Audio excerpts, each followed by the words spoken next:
तो हमारा अगला वर्ड है एब्स्ट्रूस। अब इसका मतलब क्या होता है? सोचो, कोई ऐसी चीज जिसे समझना बहुत ही मुश्किल हो, जो बहुत कॉम्प्लेक्स या कंफ्यूजिंग लगे। जैसे कभी कभी कहते हैं ना, यार ये तो बिल्कुल सर के ऊपर से चला गया। बस ऐसी ही चीजों को डिस्क्राइब करने के लिए हम एब्स्ट्रूस वर्ड का यूज करते ओके, तो इसको एक सेंटेंस में यूज करके देखते हैं, राइट? ये रहा पहला एग्जाम्पल।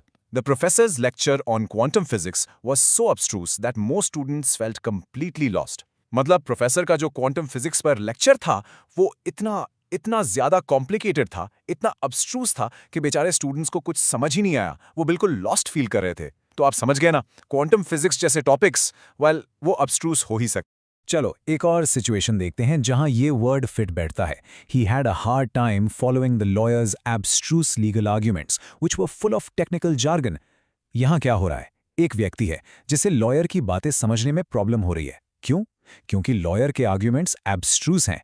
मतलब वो इतने टेक्निकल वर्ड्स और जार्गन से भरे हैं कि एक आम इंसान के लिए उन्हें समझना, well, it's next to impossible. Legal language अक्सर ऐसी ही एब्स्ट्रूस लगती है ना?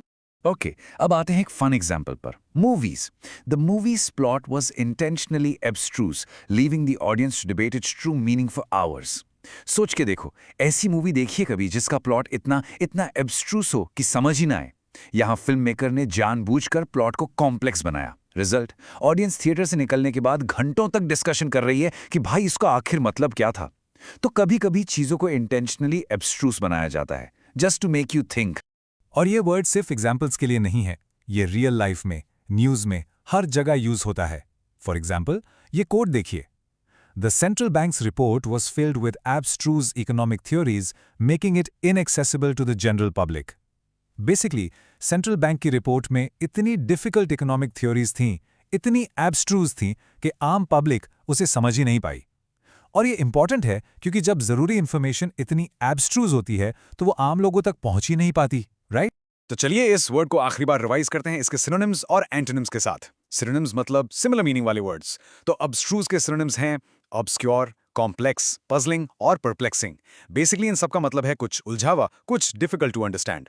और एंटोनिम्स वो होते हैं ऑपोजिट वर्ड्स। तो अब्स्ट्रूज का ऑपोजिट होगा, बिल्कुल सही, क्लियर, सिंपल, ऑब्वियस और स्ट्रेट फॉरवर्ड, यानी जो एकदम साफ और आसान हो। तो अब आपको पता है, अगली बार जब कोई कॉन्सेप्ट समझने में मुश्किल लगे तो आप कह सकते हैं, wow, this is a bit अब्स्ट्रूज।